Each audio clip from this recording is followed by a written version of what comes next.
गांव वाले ले जाने लगे। उसकी पत्नी रो रही है।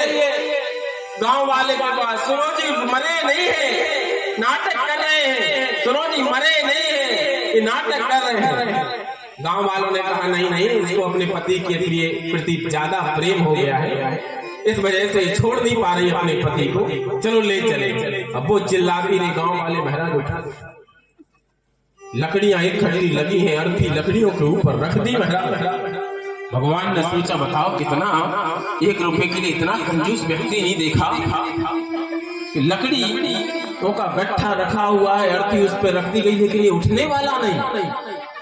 तो भगवान ने कान में से कहा, आया हूं बैकुंठ से।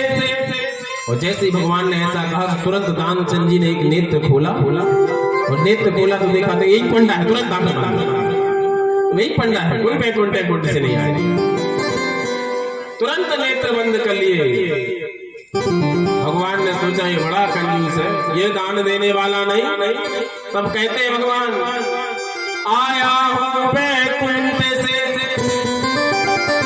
तुम संग नाता जोड़। बोले मैं बैकुंठ से आया हूं तुम्हारे से रिश्ता जोड़ने के लिए, बता कुछ चाहिए तो मुझसे मांग ले वरदान कछु। अगर तुझे कुछ चाहिए तो तू हमसे ही मांग ले, तू 1 रुपया दे अन्यथा ना। तो दानचंद जी कहता है तुम्हें प्रभु हमें कुछ नहीं चाहिए। बोले अगर आप देना ही चाहते हो 1 रुपया दीजिए छोड़। प्रेम से बोलो राधे राधे। बोले जो रुपया लिखा है उसे ही छोड़ दो और हमें कुछ नहीं चाहिए। तो ऐसे भी दानी होते हैं। जीवन पर्यंत एक श्रीमान जी तो इतने कंजूस, इतने कंजूस, सब लोग उन्हें कंजूस व्यक्ति कहने लगे। एक दिन सोचा उन्होंने दान किया जाए, और कथा सुनने आए महाराज, और 1 रुपए का सिक्का हाथ में मुट्ठी में बांध के लाए। बोले आज तो दान करूंगा दान। और महाराज 2 घंटे जब तक कथा पूरी नहीं हो गई ऐसे मुट्ठी में दाबे रहे सिक्का। और 2-2.5 घंटे में जब आरती हो गई, आरती फैलने लगी, सोचा चलो सिक्का चढ़ा दूं। और देखा तो हाथ में जो सिक्का था वो बंधा हुआ मुट्ठी में पसीज गया। बोले देखो सिक्का रो रहा है, ये भी हमें छोड़ना नहीं चाहता है, चलो वापस जेब में दो। ऐसे महाराज। हाँ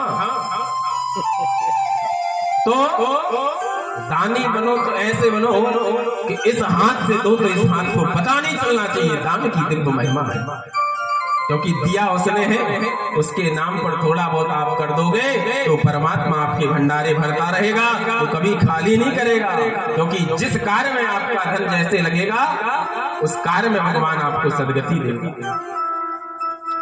दूसरा बताया राज धर्म, राजा का क्या धर्म है। बोले आज अपनी प्रजा के सुख में ही अपने आप को सुखी मानना, ये राजा के धर्म है। प्राय आज के राजा प्रजा को कहाँ सुखी रखते हैं। हम बड़े बड़े बातें करके मुकर जाते हैं, अपना तो ऐश उड़ाते हैं, और प्रजा से ही टैक्स के नाम पर मौज उड़ाते हैं। राजा के धर्म बताए।